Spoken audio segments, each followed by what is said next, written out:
يا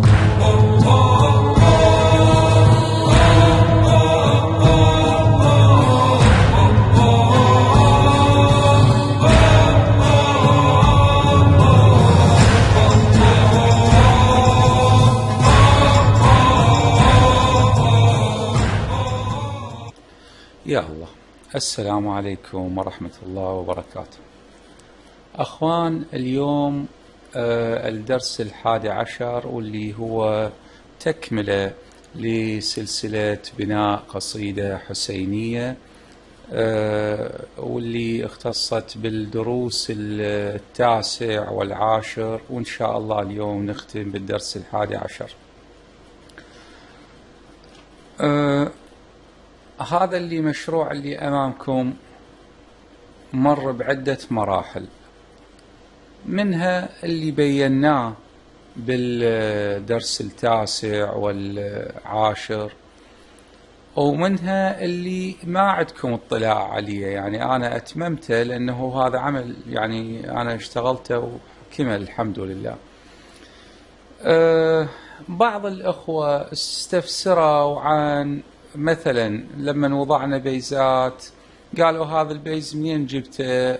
انت جبته من مكتبة الكونتاكت. الكونتاكت هاي شلون تثبت، شلون تتنصب؟ يا اخوان، اذا نريد ندخل في تفاصيل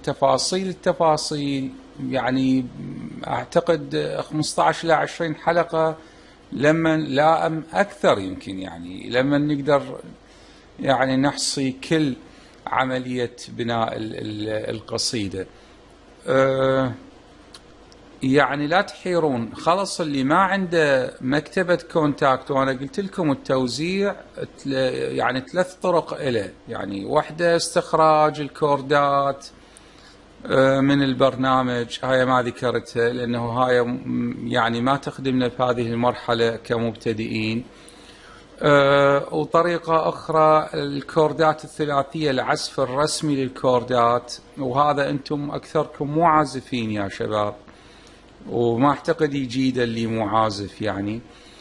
الطريقة الأخرى اللي هي تقدر تستخرج الكوردات من الجهاز الأورج، وهاي بينتها. والطريقة اليدوية المبسطة اللي تعطي نتائج، خاصة نتائج وافية مع جو القصيدة الحسينية، لأنه قلت لكم اكو فرق بين كوردات الأغاني والكوردات اللي نستخدمها يعني كسد الفراغ، يعني المساحات الفارغة، حتى نمليها بالأصوات الكوردات، حتى لا يكون عندنا فرد يعني فجوة نحس بالعمل أو فراغ أو ما شابه. شباب لا تديرون بال هسه مثل هيك أشياء، هذه كلها راح نسوي لها دروس مخصصة. مثلا مكتبة الكونتاكت أحاول أخلي لكم الرابط مالتها أسفل الفيديو، كيفية تحميلها، كيفية تثبيتها، روابط للأصوات مالتها، على الأقل 5 إلى 7 أصوات من اللي تحتاجونهن، أحاول أدبرهن وأثبتهن، وأقول لكم بهالطريقة تثبت وبهالطريقة تنضاف الأصوات. بقت المشاكل اللي يواجهها حاسوبك إزاء تنصيب هذه البرامج، هذه لكل حادث حديث، يعني ما نقدر حسب نوع النظام اللي عندك أو إلها تفاصيل. العمل الشاشة اللي قدامكم قرابة يعني حاليا هسه هي وصلنا إلى 19 تراك، هي بالأصل أكثر، من وصلت 35 تراك، لكن أنا اختصرت العديد. أنه جمعت خرجت بعض التراكات مثل الكورال اللي هو من 12 تراك، خرجته إلى تراك واحد، إضافة إلى فصلات كانت يعني صوت كورال يطلع بنص القصيدة يؤدي يعني فرد جواب معين، هذا هم ضفته ضمن الكورال، يعني اختصار ضمن التراكات. هسه راح أقول لكم شنو فائدة الاختصار. خليني أسوي فرد نظرة أولية عن العمل من البداية وصولا للي وصلناه بالدرس 10، حتى أقول لكم شنو بقانا من هذا العمل. تعالوا لي هسه بالبداية، هذا التراك الأول، بعدين أقول لكم شنو أنا عازله، يعني خاف الصوت مالته وتاركه. هنا عندنا تراكات 4 تقريبا خاصة بإيقاعات القصيدة، واللي عملنا الإيقاع عمل يعني ضمن مكتبة كروف اللي تجي ضمن البرنامج، موجودة ويا البرنامج اسمها كروف انجن. يمكن هذه خاصة بالإيقاعات، وأنا سبق وأن طلعتها لكم وشفتوها. عملت منها فرد إيقاع والحمد لله مشى، يعني ما في مشكلة. راح أسمعكم من عنده شيء هذا الإيقاع اللي صممته القصيدة. خليني لحظة.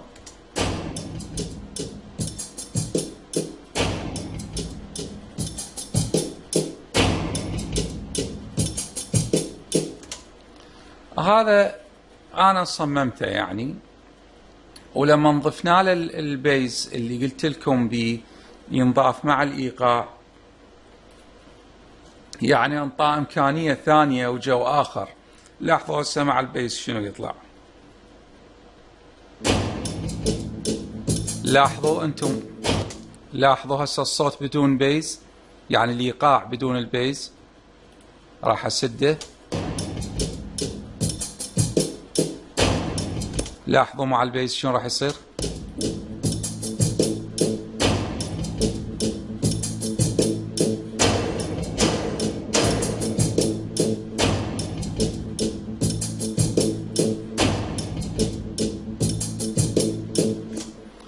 هذه فائدة البيز مع الإيقاع. لاحظوا الكوردات مع البيز مع الإيقاع. لاحظوا راح أضيف الكوردات لكم. لاحظوا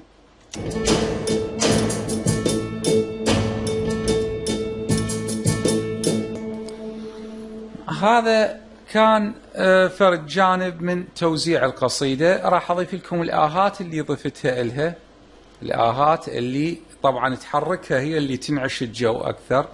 خلونا نسمع.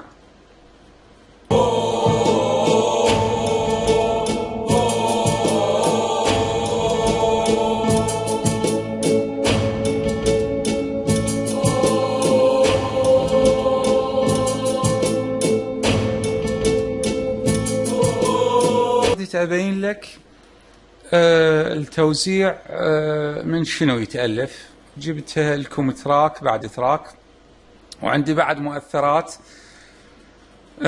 مثل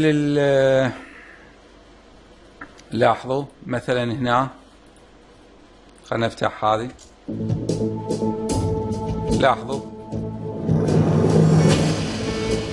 لاحظوا عيتها لكم.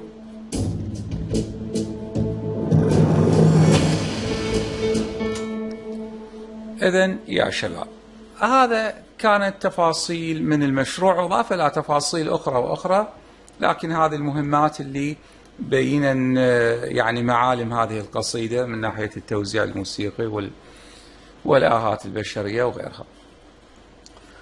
احنا وصلنا لأنواع الكوردات بالدرس السابق وشنو فائدتها. هسه خلونا نكمل. احنا بعد ما اتممنا عملية التوزيع يا اخوان، نحتاج نمر في اكيد يعني عملية المكس مستمرة على طول هذه المرحلة. يعني لما اضيف صوت معين، اي صوت موسيقي او آهات او غيرها، لازم احاول اقربه يعني سمعيا اقصد او نغميا اقربه الى جو القصيده. انا ما ممكن انطي مثلا فلنفرض هذا صوت البيز اللي احنا اختاريناه. خلوني اسكت القصيده كلها على الاطلاق واسمعكم بس البيز. هذا ما ممكن اخليه مفتوح اكثر من اللازم. يعني خليني أبين لكم. شوفوا أنا شنو مسوي له هذا صوت البيز، شنو مسوي له بالإيكولايزر. هذه النافذة اللي أمامكم يا شباب هي الإيكولايزر اللي يتحكم بترددات الصوت، مرة يضعفها يخففها يفتحها يعتمها. يعني شلون أوصفها لكم. هنا بالبيز انطيتها عليت هذه الجهة، لاحظوها اللي جاي أشرها لكم، هذه عليتها حتى يصير الصوت مضخم يعني يضرب بالإذن.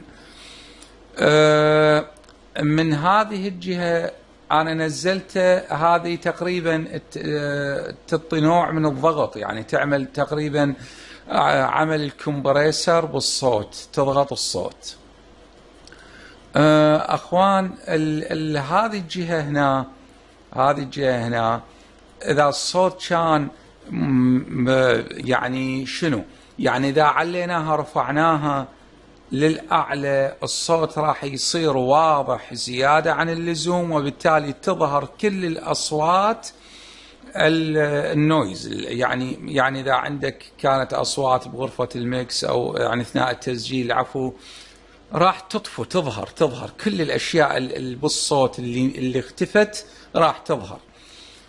كذلك هذه الجهة يا أخوان منا شوفوا نزولا، هذه تخفف من الحدة رقم 4 الأخير اللي جاي أنزل به، يخفف من الحدة، يعني إذا منا فتحناه أكثر يكون الصوت حاد أكثر، ممكن يكون مفتوح أكثر لكن تصير بنوع حدة بالذات مع الأحرف السين والشين.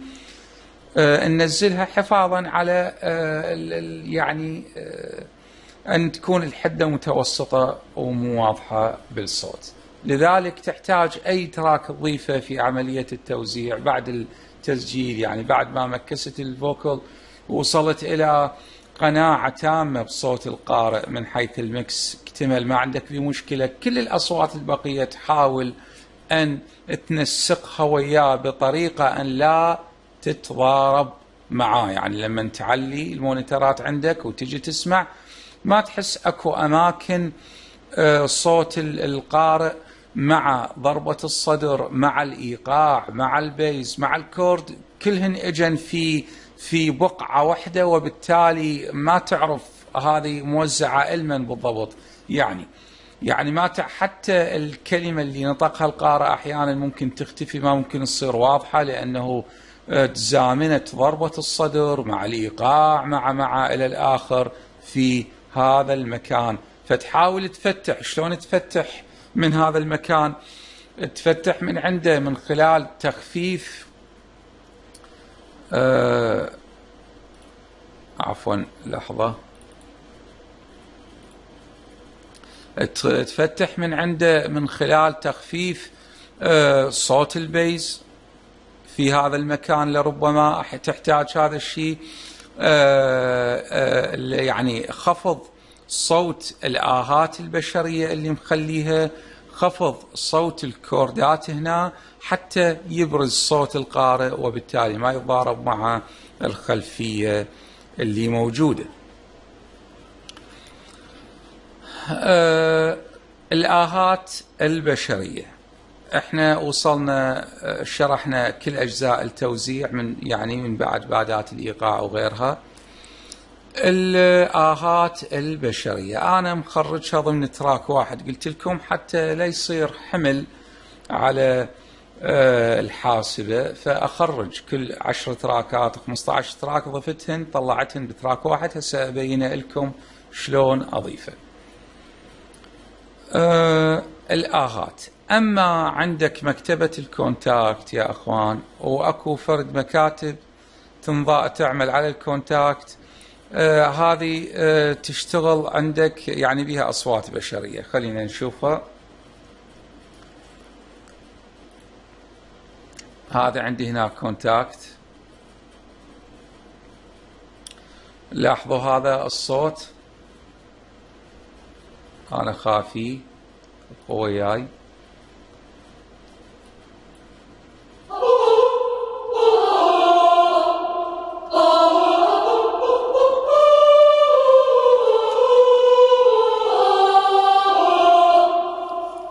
هذه أصوات بشرية تعمل على مكاتب الكونتاكت. أنا حتى لا أخليها تصير حمل على المشروع، ضفت وياها آهات بصوتي فخرجتها بهالشكل هذا. لاحظوا.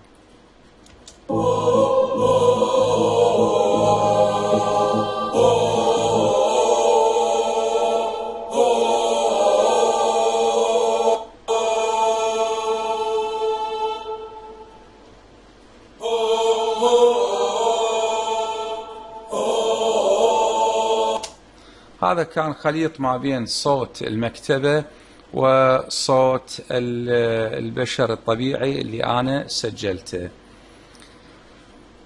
طبعا كيفية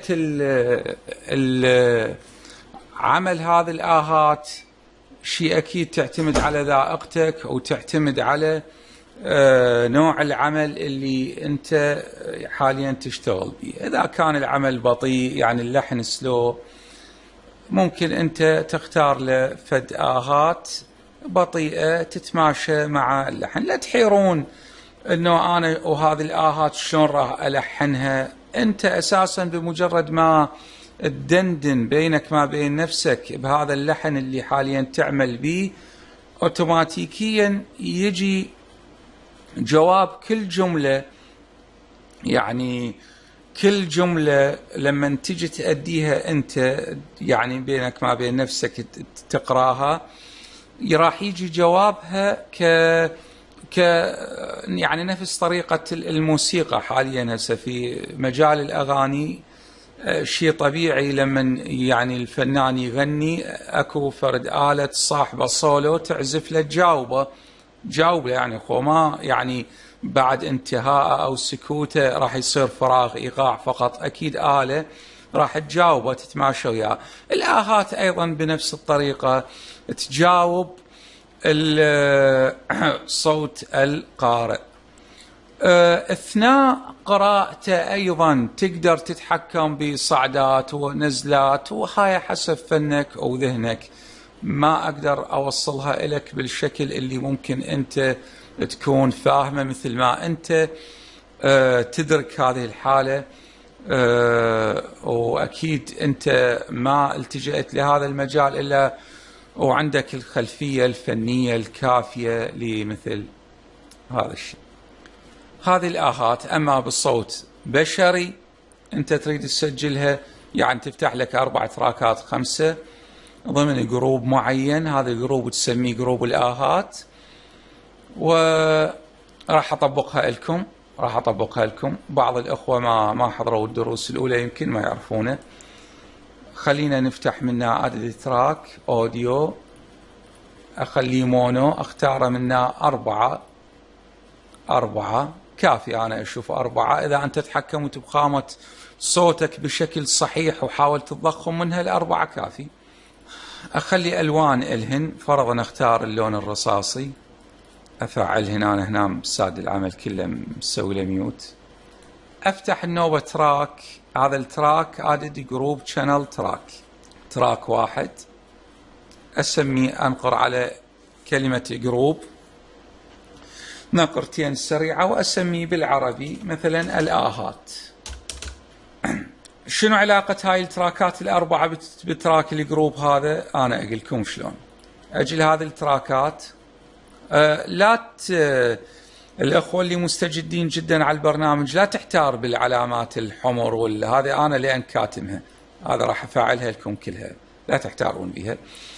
أجل التراك الأول اللي فتحت هذا اللون الرصاصي، أنقر عليه، أروح إلى هذا الجانب مكتوب ستيريو أوت، أنقر عليه، أختار جروب الآهات. شوفوا الثاني كذلك جروب الآهات، الثالث جروب الآهات، الرابع جروب الآهات.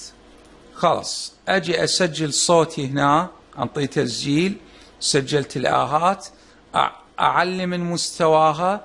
ليش أعلي؟ حتى من أنقر بالجروب بالتراك الجوه راح أسمع صوتي اللي سجلته بالتراك الأول، وبالتالي أؤدي وياه بنفس الروحية والأداء والزمن وإلى آخره. ما أحاول أختلف عنه بشيء. كذلك التراك الثالث، تراك الرابع، هذه فرضا احنا اذا نزلناهن، يعني فرضا خلينا نقول فرضا هنا افتراضا من عندنا انه سجلناهن هنا، هذه الآهات مالتنا شباب، ظلل عليهن كلهن هذا التضليل، قل له دوس اضغط على كنترول جي، تطلع هذه العلامة، لاحظوها اللي ظهرت، هذه العلامة. هذه العلامة شنو؟ يعني من تنقر على أول تراك كل التراكات الباقية تحددت. هسه شنو هاي الخطوة الأولى؟ إنه حتى نقدر نتحكم بالقص بالنقل، يعني أريد أنقل، من أنقلهن كلهن سوا راح يجن بيدي. بعد من أريد أقص أختار المقص، لاحظوا فقط أقص من أول واحد انقصن كلهن، لاحظوا كلهن انقصن. شلون أضيف الفلاتر مالتي؟ ما أروح لهن ذني، ما إلي أي علاقة بهن التراكات الأربعة، أروح للجروب، جروب الآهات، وأضغط على حرف الإي إيديت شانل، لاحظوا تظهر لي هنا، وأبدي أضيف ابتداء من الكمبريسر، ابتداء من طبعا على الأغلب، يعني الأعم الأغلب أحيانا تحتاج الكمبريسر بتسجيل آهات، وبالتالي إذا عندك مجموعة الويفز تختار من عندها الكمبريسر. أنا عندي هذا. على كل بعد ما لا تتعب نفسك ولا تحتاج شيء، هذا الكمبريسر منه، الإيكولايزر منه، مرات تحاول تقرب الآهات. شنو هاي منطقة البيز العالي اللي نعليها؟ هذه تبرز الصوت بالمقدمة يا شباب، تبرز الصوت بالمقدمة، تقربه، ترفع كل الترددات الواطئة اللي بيه تصعدها، وبالتالي الصوت راح يبرز أكثر. إذا كنت حاب الآهات تكون بارزة، يعني حتى لو خفضت من الليفل مالها المستوى، راح تبقى هي صوتها عريض، صوت عريض بارز، ترفع من هذا المكان. والعكس أيضا صحيح، إذا حاولت تخفض منه أكيد راح يكون الصوت ضعيف وأشبه بالبعيد. هذه ما يمثل الإيكولايزر عندك هنا، ما تحتاج تضيف منها، تقدر منها أنت يعني تتحكم بالإيكولايزر. من هذه الجهة أخوان، الجهة الثانية جهة السيند، أنت أكيد وشرحنا احنا بالبداية شلون تفتح تراك للباصات الاف اكس وتضيف له الديلاي والمونو، وبالتالي اختار واحد من عندنا، انا مسوي تراك يعني طبعا عندي عدد 4، 2 ديلاي و2 ريفيرب. هذا للديلاي افعله من هذا علامة الباور، ومنها ابدي اتحكم بالمستوى اللي اريده. هذا ايضا منها اختار الريفيرب اللي انا مثبته وافعلها من علامة الباور هذه، ومنها اساسا ايضا اتحكم بالمستوى اللي اريده. هذا مختصر عن الآهات، واعذروني بشكل سريع. يعني بعد ما أضفت هذه الآهات وأضفت كل الأصوات ووصلت إلى قناعة أنه التوزيع شيء تمام، ومكس التوزيع ومكس العمل بشكل عام، يعني أقصد كلمة مكس حتى لا أضيع عليكم المصطلحات، هي التوافقية بالصوت ما بين جميع التراكات، كل واحد ماخذ يعني طريقة مكس معينة، مرة ببيز عالي، أقصد البيز العالي يعني الضخامة بالصوت نفس ما شرحناها قبل شوية، مرة ماخذ ريفيرب عالي، حسب الحاجة، يعني حسب الحاجة. يا شباب هسه نبدأ يعني نتوكل على الله ونخرج العمل مالتنا إلى مرحلة الماسترنج النهائي، تسمعون بها هواي، راح أمر لكم عليها. تتأكد من هذه العلامات الفوق، تأكد أنه ماكو بيهن وحدة، يعني إذا كانت وحدة مثلا هيك، هاي علامة الميوت، يعني أكو واحد من التراكات ما بي صوت، فتأكد. أنقر على السولو هاي حرف الإس ومرة مرتين يعني حتى أفعلها. حرف الآر، هذا الأوتوميشن ضروري حاليا في هذه المرحلة يا شباب، لحد الآن ما شارحينه، لا تتقربون له يسوي لكم مشاكل. حاليا راح أسوي لكم درس خاص على الأوتوميشن. وشنو الحاجة له، وهو فعلا بحاجة كبيرة يعني نحتاجه ضروري. عموما تأكدوا منهن هذه المربعات الأربعة أنه ما مفعلة. هسه تجي تضغط على كنترول A. لاحظوا يا شباب، اتأكد لي قبل كل شيء العلامة مع الكليبنج الحمراء هذه يا شباب انه ما مشتغلة عندكم، يعني طفيها وحاول نزل العمل وشغله وشوف عملك يضرب، يصير عندك كليبنج اللون الأحمر إلى أن تحس. فرضا خلوني أراويكم، راح أشغل العمل بس أنصي الصوت حتى أقدر أحكي وياكم. راح أنصيه وأشغله.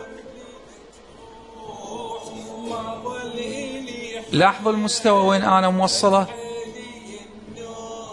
أنا نصيت العمل حتى أقدر أحكي وياكم. لاحظوا أنا وين هسه موصله. هذه العلامة البرتقالية بداية الخطر يا أخوان. أنت راح تخرج إلى مرحلة ماسترنج، راح تمر في فلاتر تتعامل مع العمل كله كتراك واحد، تتحسس الترددات العالية، راح ترفع من عدها.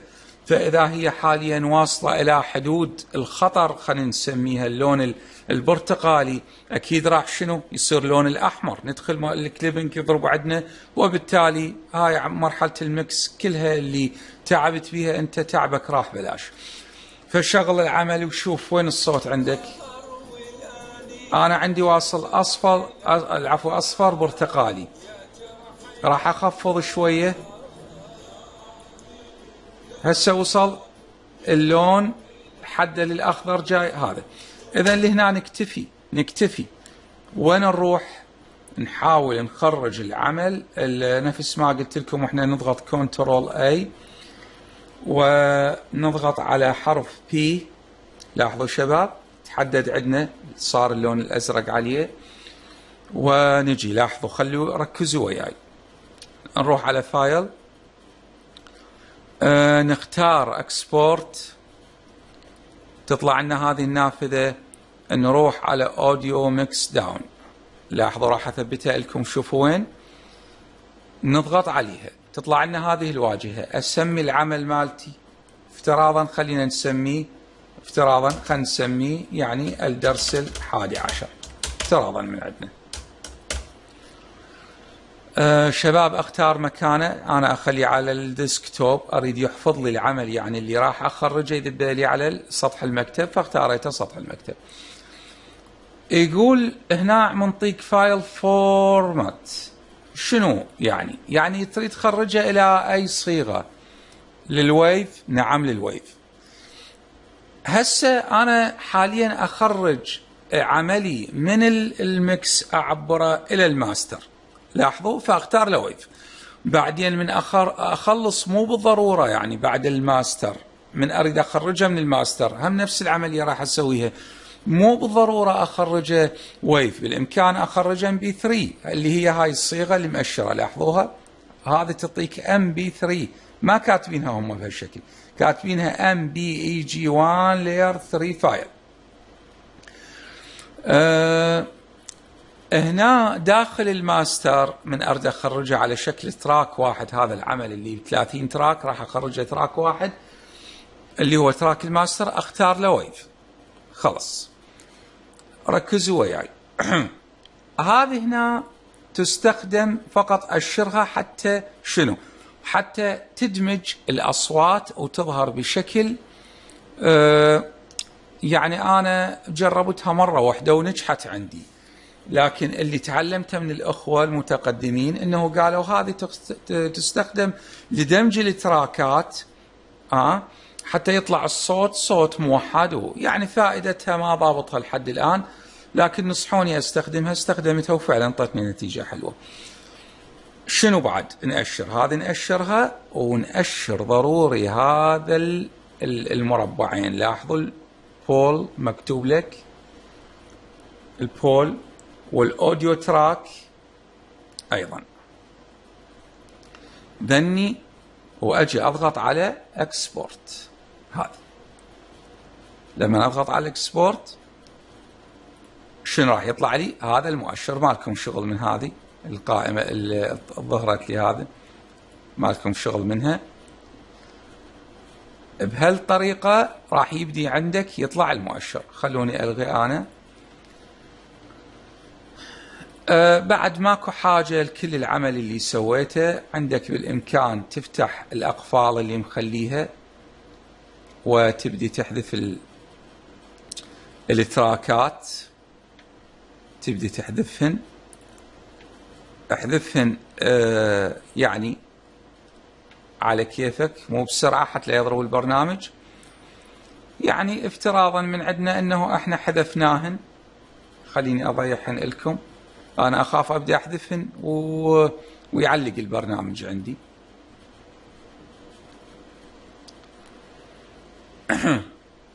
خلوني ارجع لي لورا شوية اشوف وين راح صار هذا عندي، اختفى.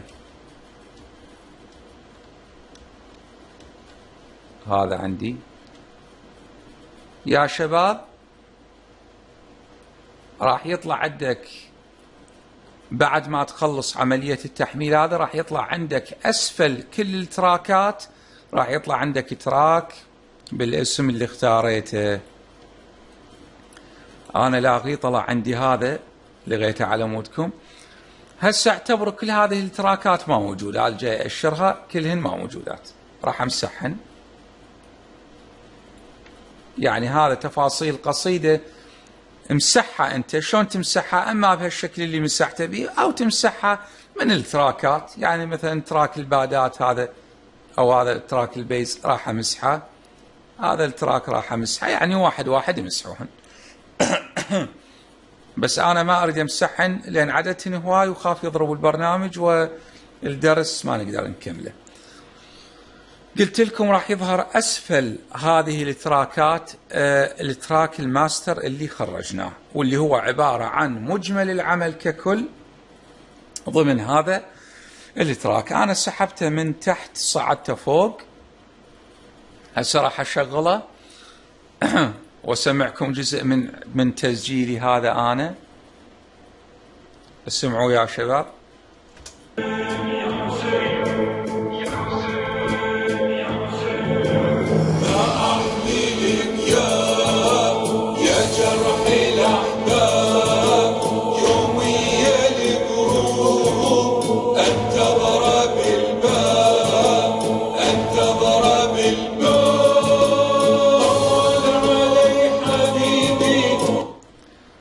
ما أقدر أكملها يعني الوقت يضايقنا. عموما هذه القصيدة تفتح الإديت مال هذا التراك مالها. هذا تراك الماستر سموه، خلص أنا كاتب عليه الماستر النهائي سميته. هنا شنو عندك أخوان؟ أكو فرد بلاجن خاص لعملية الماستر. يعني أنا أقدر أقول لك تعال استخدم كومبريسر، ادخل لي على الإيكولايزر، إذا الصوت عندك بهالشكل هيك سوي له وسوي له هيك، لكن ما راح توصل إلى نتيجة. هذا البلاجن يعالج لك المشاكل اللي حصلت حتى بالمكس، يحاول يخرج لك العمل بطريقة يتجاوز بها مشاكل المكس مالتك، يخرجها بصوت مقبول. ضمن مجموعة الآيزوتوب هو اسمه أوزون 8. إذا عندك مجموعة الآيزوتوب الثامنة، من تفتحها تبحث على الأوزون 8. خلوني أجي أشوفها. بالله أنا عندي هذا آيزوتوب، وهذا الأوزون 8 عندي موجود. أوكي، لاحظوا شنو يطلع عندي من أضغطه. يطلع عندي بهالطريقة هاي. تجي تشغل العمل مالتك يا شباب. السمعة وين تروح؟ قبل لا تتحكم وتضيف وتعلي وتنصي وتدخل بتفاصيل انت في غنى عنها، وين تروح؟ انت طبعا بالبداية تقدر انه من تسمع العمل راح اسمعه فرضا انا. لاحظوا فرضا احتاج انطي شوية حدة والصوت ووضوح من هذا الجانب، وانطي كومبريسر من هذا الجانب. واخفض البيز مالته من هذا الجانب. اوكي، هذا في قسم الايكولايزر، انتبهوا بهاي الجهه اللي حاليا اشر عليها. والسمعه صار عندي الصوت متفتح اكثر يمي هنا بالمونيترات. نروح للدايناميك الحقل الثاني. الشباب يراد لها دراسه، يعني لا يراد لها، ما تستعجل وتبدي تتحكم وتحول بكيفك، حسب اذنك اللي تقرره يعني، ولا تمشي بي زايد. يعني لقيت هذا ما عرفت له صعدته بكذا مستوى. اذا تريد تتجاوز كل هاي المشاكل وانت بعدك مبتدئ، من الايكولايزر منا شويه نطي وضوح، ومنا شويه نطي كذا وشويه، حسب انت اللي قناعه اللي توصل لها. اعبر وين روح عوف الدايناميك حتى لا تحتار بها، اعبر الى الماكسيمر الجزء الاخير. حاول هذه تثبتها على رقم 2، خلي بالك وياي زين، هذه على رقم 2 الفوق، والجوة اللي هي حاليا -2 دي بي مكتوب لك، وصلها الى مستوى 8. هسه انت شنو؟ هسه انت الصوت عندك قبل وبعد، خلينا نشوف. راح اطفي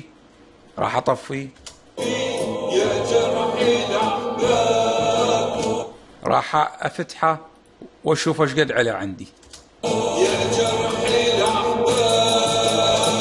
شباب اذا ما يبين عندكم الفرق بين الصوتين، فانا الفرق عندي جدا واضح بين ما افتحه واطفيه البلاجن كله ككل. هذه لما هذا خاصه بالليمتر، يعني هذا المكان هذا، فخلي على 2 ونزل هذا على 8، تفتح العمل تصعده من ما ينسمع لا تخليه يعني يملي الاذن. هسه ايش تسوي هناك؟ اكتفي بما انك انت بعدك ما فاهم شنو الاوزون وعمليه الماستر. تعالوا شو انتقلون الى هذا الحقل، مكتوب لك ماستر اول ماده، لاحظوها، تنقر عليها، اختار التارجت او التارجت او ترايت العفو، اختار اللي بالنص سيدي، يطلع لك هذا الخيار الاسفل، انطي نيكست منه. شنو فائدتها؟ فائدتها راح يعمل لك ماسترنج وزنيه مال الشركه، يعني مثبتتها الشركه لمعالجه المشاكل ورفع الصوت وتفتيحه، ويحوله لك من ذاك الصوت المكتوم والصوت المنخفض الى صوت عالي ومنفتح، وحتى يوازن ما بين كل تفاصيل الصوت. يعني مرة عندك ترددات عالية يحاول يخفضها بحيث تتساوى مع باقي أماكن الماستر، وبالتالي أنت راح تسمع غير الصوت اللي أنت مكسته، وينقله لك نقلة يعني وكأنما يعني صوت مع العمل مو أنت اللي مشتغله مهندس متقدم في هذا المجال. نضغط على نيكست، لاحظوا راح يبدي يهيئ العمل، انتظروا لحظة. يعني الظاهر هي تاخذ وقت على ما تبدي تظهر عندك عمليات المعالجة، فاختصارا للوقت راح اقول لكم شنو راح يصير. راح تظهر عندك هنا كتابات اسطر قرابة 10 أسطر أو أكثر، تبدي تتم عملية المعالجة. يعني يطلع لك مؤشر يبدي يحمل أمام كل سطر من هذه الأسطر، أنت انتظره. راح فجأة الصوت يرتفع عندك أكثر، وراح يبدي الصوت يتغير يعني من الحال اللي أنت وصلت له إلى حالة أفضل. هذه وزنية خلتها الشركة كماسترنج، عملية ماسترنج جاهزة، يعني تختصر عليك الوقت وتختصر عليك تختصر على اللي يعني اللي ما يعرف انه شلون يتعامل مع الدايناميك والايكولايزر العادي والماكسيمر و الى اخره. خلونا نطلع من هذه النافذة، لان يعني لازم ننتظرها بعد دقائق على ما تكمل، او لربما انا عندي شويه البرنامج لان حاسبتي مو تمام هذه الايام، بها مشاكل. خلينا نتمم الدرس. بعد ما تمت المعالجة تخرج منها تحدده وتضغط حرف بي. أنا ضاغطه حتى يعني يطلع لي المؤشر الشريط الأزرق، وتروح إلى نفس الطريقة لكن هالمرة تختلف إلى الإكسبورت والأوديو ميكس داون، وتسميه الاسم النهائي اللي أنت تريده. مكان الحفظ على سطح المكتب تخليه، وهنا تريد تخرجها ويف أو MP3. لا تسألون عن MP3 وين، هذه MP3 لاحظوها، هاي MP EG 1 لاحظوها، هذه هي MP3 يا أخوان، كاتبينها بهالشكل هم. فإذا تريد تخرج MP3 أنا دائما أخرج بهالطريقة، لا تغير أي شيء من الإعدادات الموجودة، هذه هم ما لها داعي. بعد هذه تخرج لك تراك داخل البرنامج، احنا نريد نخرجها بعد صيغة MP3 نهائية. أتأكد أنه كل العلامات ما مؤشرة، ماكو مشكلة عندي. هذه خليها على 295 هذه، وهنا على 44 لاحظوها خلوها على حطة 3 تلمسونها، وتضغط على الإكسبورت ويبدأ عندك يحمل، يخرج لك بصيغة MP3 نهائية.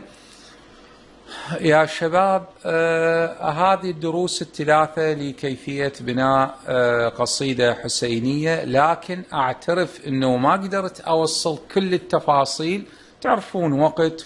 لكن هذه السلسلة عيدها مرة أو مرتين أو 3. الشيء اللي صعب عليك وحسيته ما فاهمه موجود إن شاء الله أنا بيناتكم قادمكم، واعذروني على التقصير.